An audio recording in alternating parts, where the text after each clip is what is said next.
Praise the lord. Good morning అండి. అందరూ బాగున్నారా? ఎలా ఉన్నారు? మీ కుటుంబ సభ్యులు ప్రత్యేకంగా ఒక ప్రార్థనాంశం అయితే పంచుకుంటున్నానండి.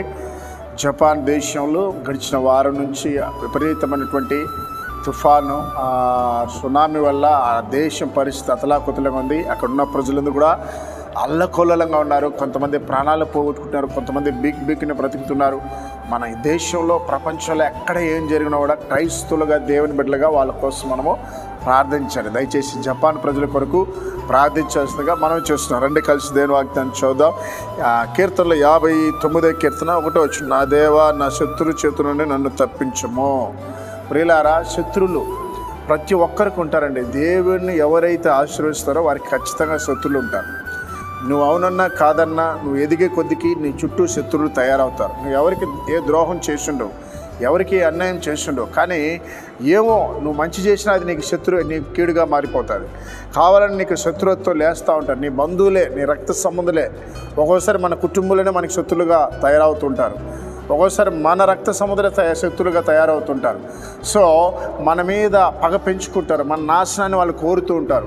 ఒక్కొక్కసారి మనకి కీడు చేయాలని తలపెడుతూ ఉంటారు. అయితే ఇటువంటి పరిస్థితిలో మనం ఆలోచించి బుర్ర పాడైపోయి బీపీ రేజ్ అయిపోతుందండి. ఒక్కొక్కసారి హార్ట్ అటాక్ కూడా వచ్చేస్తుంది, పక్షపాతం కూడా వచ్చేస్తుంది. అయితే ప్రియులారా, ఈ శత్రువు నుంచి తప్పించగలిగింది మన దేవుడు. దావీదు జీవితంలో ఎన్నో శ్రమలు వచ్చింది. శత్రువులు ఆ సొంత మామే తన మీదకి వచ్చాడు.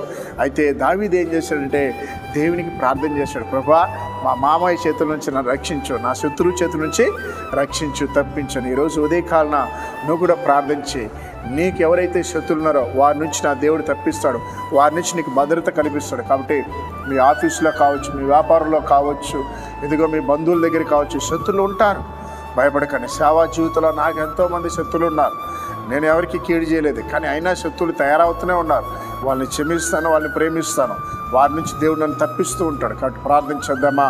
మహోన్నతుడా, పరిశుద్ధుడా, ఉదయకాలన అయా ఎంతమంది అయితే శత్రువు నుంచి బాధపడుతున్నారో వారికి విడుదల దయచ్చను ప్రభా. ఉదయకాలన ఆదరణ లేని వారికి ఆదరణ దయచ్చండి, నెమ్మది లేని వారికి నెమ్మది దయచ్చండి. ఎంతోమంది నా ప్రభా భర్తని పోగొట్టుకున్న అనాథగా ఉన్నారయ్యా, వారికి తోడున్న నా ప్రభా. అయా తల్లిదండ్రులు పోగొట్టుకున్న అనాథులున్న బిడ్డలకి మీరు తోడుగున ప్రార్థిస్తున్నాం. మా తెలుగు ప్రజలు దూర ప్రాంతంలో పనిచేస్తున్న బిడ్డలకి మీరు తోడునండి, కాపుదల ఉంచిన తండ్రి. ముఖ్యంగా నా ప్రభా ఉద్యోగం లేని బిడ్డలకినైనా ఉద్యోగం దయచ్చండి.